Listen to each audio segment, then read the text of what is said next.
Holy smokes, we got Indians worshipping animatronics like it's Five Nights in Furnish's. Am I the only one that kind of gets the creeps from stuff like this? I mean, look, it even has like demon fangs and demon claws.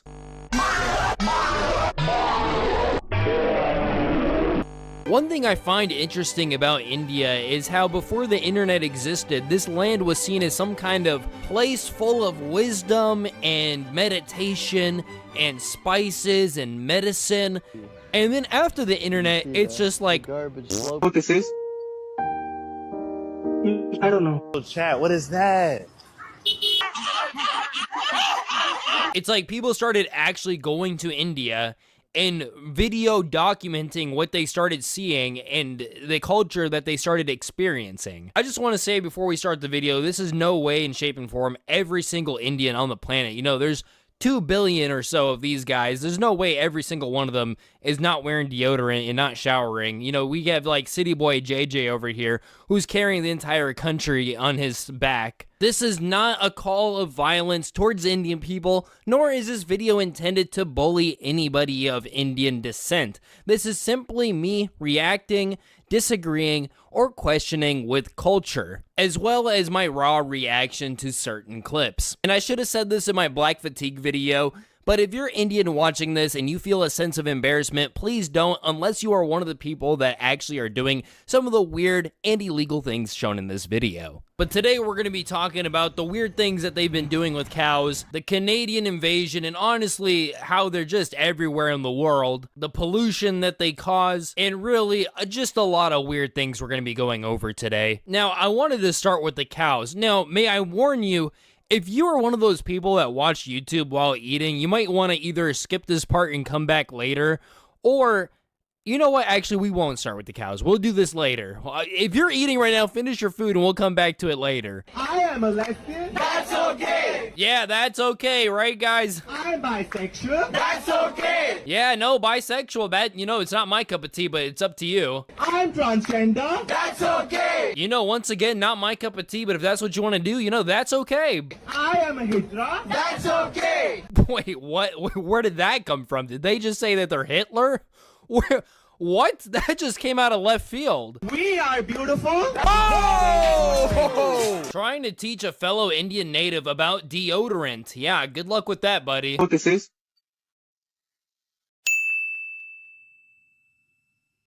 I don't know.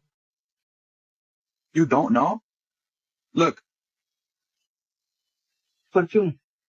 deodorant. For this. Okay. Do you use it? I don't need that. Verslag Indië 2, de diepere boodschap achter de video van IBZ.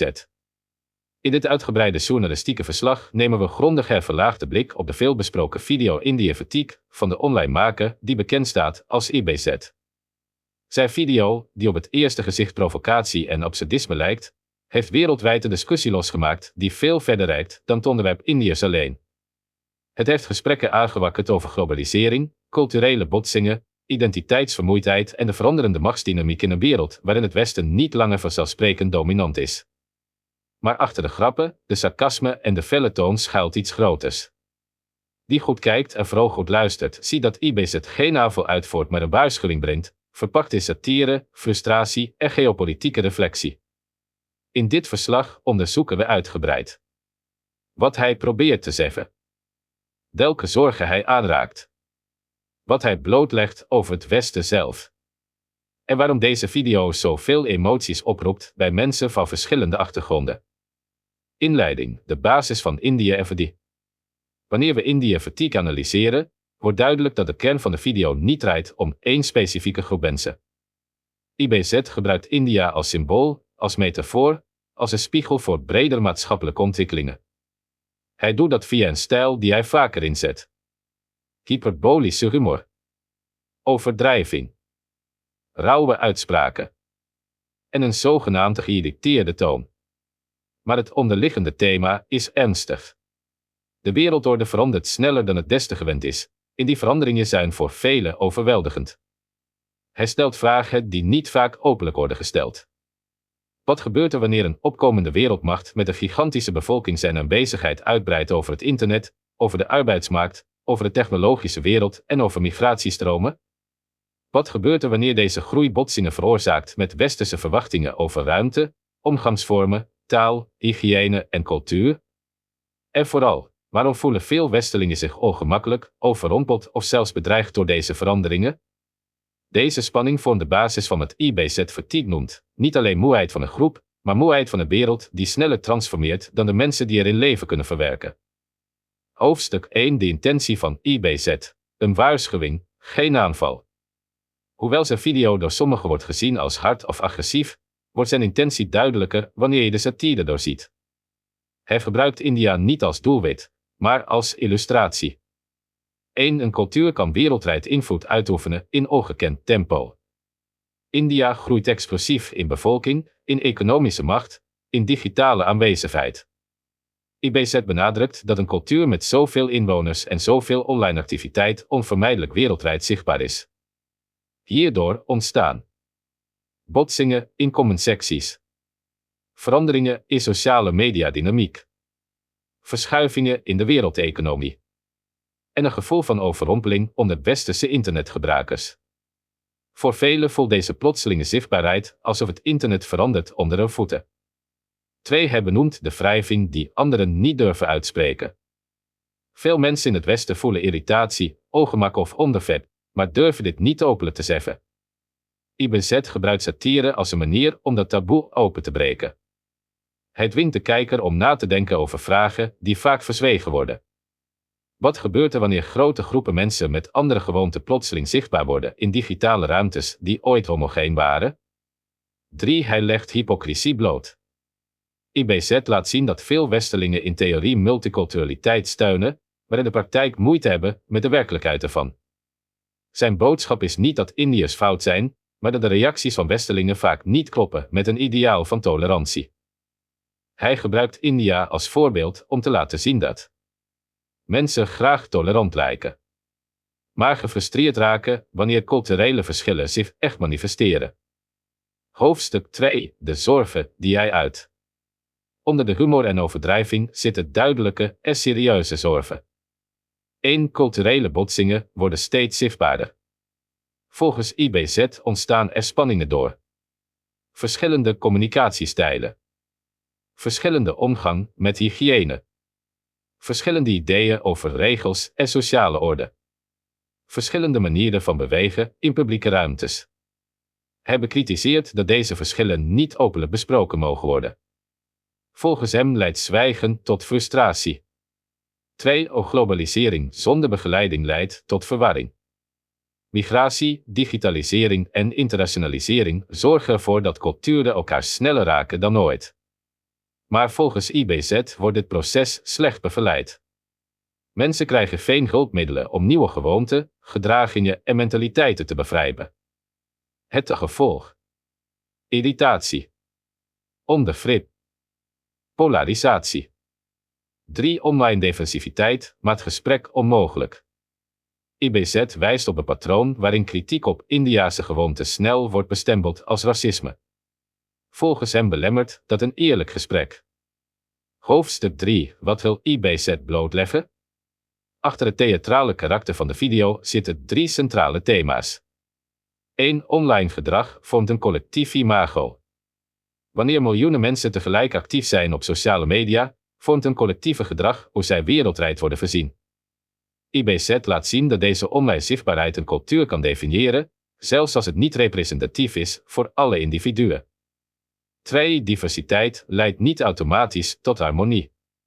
IBZ bekritiseert het westerse idee dat meer diversiteit altijd positief is. Volgens hem ontstaan juist fricties wanneer verwachtingen botsen en is harmonie helemaal niet vanzelfsprekend.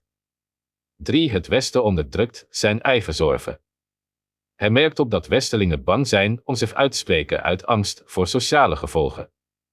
Deze stilte leidt tot vervreemding en een gevoel dat men zijn eigen land niet meer begrijpt. Hoofdstuk 4: Een spiegel voor het Westen. Een belangrijke laag in de video is dat India-fatigue evenveel over het Westen gaat als over India. De video stelt confronterende vragen aan Westelingen. Waarom raken jullie zo snel geïrriteerd door culturele verschillen?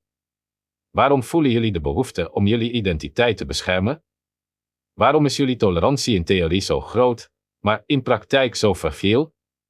Waarom voelen jullie je bedreigd door demografische veranderingen die jullie niet kunnen controleren? Volgens IBZ is de fatigue niet India-gerelateerd. Het is identiteitsvermoeidheid, een vermoeidheid over het zoeken naar een plek in een veranderende wereld. Hoofdstuk 5 waarom de video zoveel emotie oproept. 1. Hij zegt dat veel mensen denken, maar niet durven te zeggen. De boodschap van IBZ raakt de zenuw. Hij verwoordt frustraties die velen voelen, maar niet durven uitspreken. Globalisering creëert winnaars en verliezers. Volgens IBZ voelen veel Westelingen zich de verliezers in het mondiale theater. Niet omdat anderen winnen, maar omdat zij hun referentiekader verliezen. 3. Zijn kritiek is dubbel, zowel op India als op het Westen. Hij bewondert India's trots, ambitie en werkethiek. Maar bekritiseert tegelijkertijd de manier waarop ze online reageren. Hij bekritiseert het Westen om hypocrisie en angst. Maar toont ook begrip voor een verwarring. Deze complexiteit maakt de video gelaagd en controversieel tegelijk. Conclusie: de echte betekenis van India kli. Wanneer we alle lagen van de video afpellen, blijft er een duidelijke kern over. IBZ heeft geen haatvideo gemaakt. Hij heeft een waarschuwing gemaakt. Zijn centrale boodschap. India groeit en wordt wereldwijd invloedrijker. Het Westen weet niet hoe het hiermee om moet gaan. Culturaliteit botst harder dan ooit door digitalisering en migratie. Online gedrag bepaalt reputaties van hele bevolkingsgroepen. Het Westen onderdrukt zijn eigen ongemak uit angst voor sociale repercussies. En boven alles, de wereld verandert sneller dan het Westen kan bijbenen. India-fatigue gaat niet over India. Het gaat over een wereld die compleet van vorm verandert. En een Westen dat zijn plaats daarin probeert te begrijpen. Het is een spiegel. Een waarschuwing. En een uitnodiging om eindelijk de gesprekken te voeren. Die te lang zijn vermeden. Because it's homogenous, you can't say that things we're doing that are bad. Fuck you. I'll say whatever I want. Like, you're not going to tell me that I can't say that.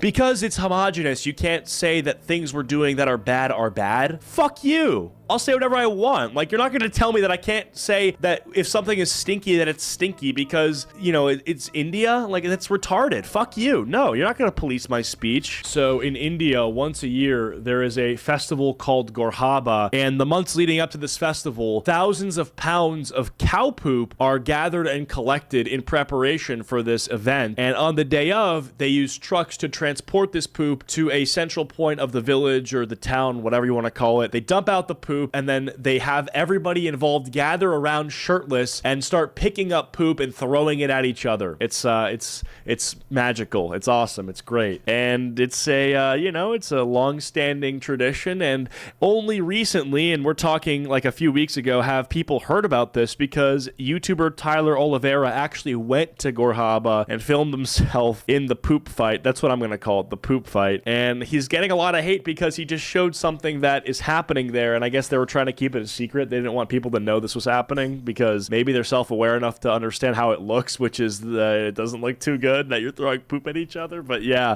that's not the only thing the video showed, and that's not the only reason Tyler Oliveira got doxxed and totally harassed because of this video. He also talks to some of the locals in India and gets literally people convincing him to try Oliveira in the response to his video about Gorhaba. You probably saw the clip. This is the poop fight. I'm sinking. Wait until you hear about the backlash. They're gonna kill me! YouTuber Tyler Oliveira pissed off basically the entire population of India. Not difficult. By showcasing the Gorhaba festival. My brothers in Christ, they literally fling cow shit at each other. Dude. Cue the meltdown. This tourist must be arrested. Racist anti-India hate spreader. His name is Tyler Oliveira, and he is known for spreading racism and misinformation.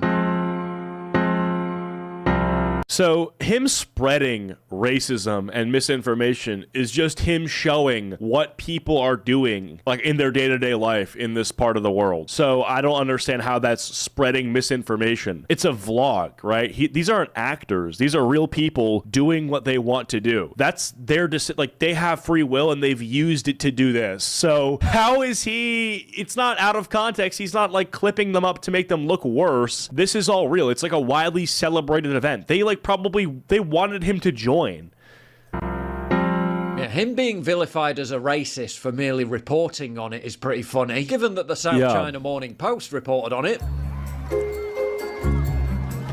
You know, it's funny though, when they call him racist, they're kind of self-reporting that he took video that makes them look bad, right? The only difference is they think he's trying to make them look bad, so they're calling him racist, where he's just showing what they do. So by calling him racist, they're saying, yeah, it looks pretty bad, but they're not saying it, you know, that it's Indians' fault. They're saying that it's Tyler Oliveira's fault, right?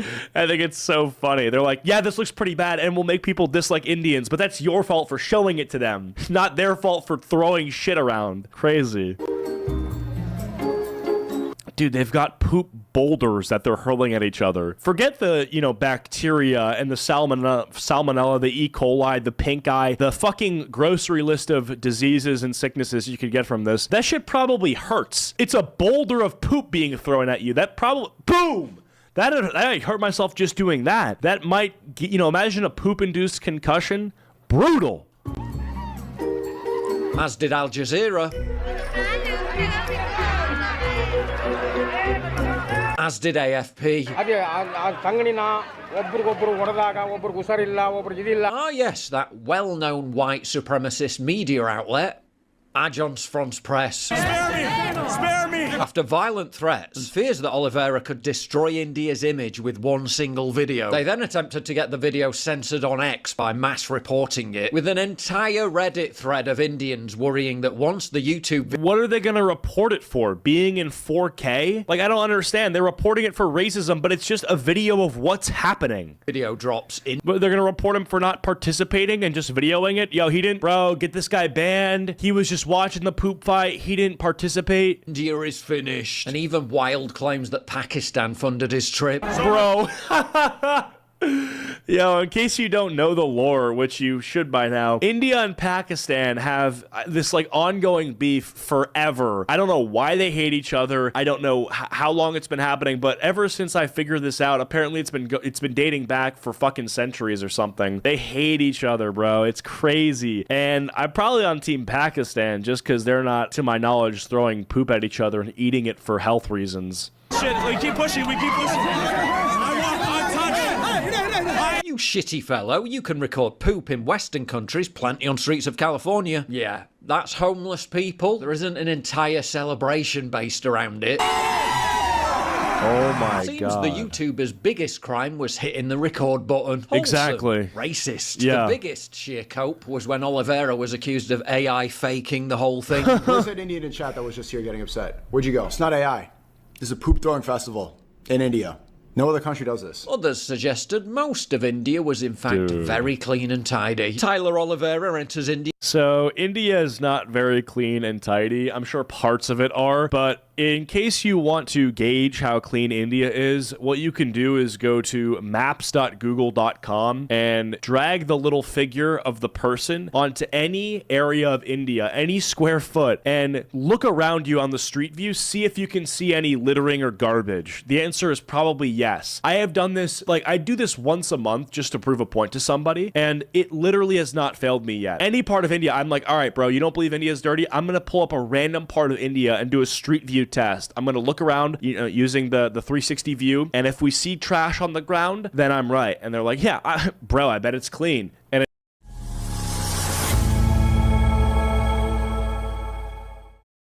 Indian travelers under scrutiny. The existence of negative attitudes toward Indian travelers is no longer just a matter of perception. It has manifested in tangible policies and observable behavior. According to Indian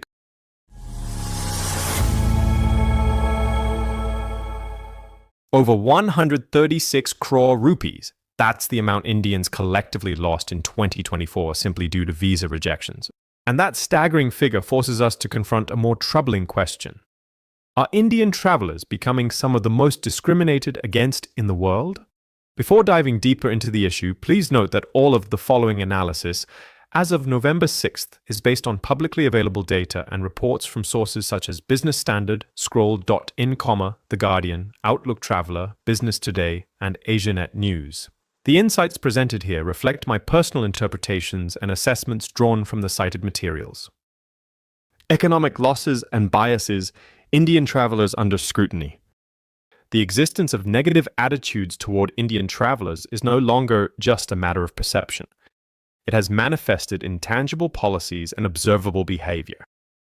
According to Indian content creator Nikita Thakur, certain accommodations in Kazakhstan and Malaysia have explicitly enforced rules stating that Indian guests are not allowed or must pay a special security deposit. But this issue extends far beyond small-scale establishments.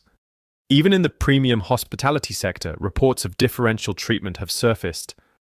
Indian travelers at five-star hotels in Dubai have described being offered lower quality amenities and being ignored compared to Western guests. Similar instances of discriminatory behavior have also been reported at popular tourist destinations across Southeast Asia. Yet this negativity isn't confined to commercial spaces alone. It has spread into public spaces, turning into direct confrontations that are widely documented. Numerous viral videos show Indians being subjected to derogatory remarks and aggressive behavior in Western countries. Consider the following clip. I want you to go back. Okay. Go back. But I'm Go Canadian. back to India. I'm Canadian, ma'am. Your parents are not Canadian. Even in countries with traditionally close political ties to India, such as Israel, incidents of racial discrimination have been reported. These attitudes have, in some cases, escalated into organized protests. In Australia and Japan, demonstrations have taken place expressing segments of the local population's unease about the growing Indian community. While these personal experiences are deeply concerning, they are also corroborated by administrative and economic data, particularly in the visa issuance domain, where the numbers paint an undeniable picture and begin to answer the central question. Visa data provides an objective measure of the barriers Indian citizens are currently facing. Business Standard published key figures from the European Commission, revealing a troubling reality. Despite being one of the largest sources of visa applications, Indians face a rejection rate as high as 15%. This is more than just an administrative hurdle. 7,000 Indian students and exchange visitors overstayed their visas in 2023. Vaughan, from the Center for Immigration Studies, United States, reveals a troubling rise in the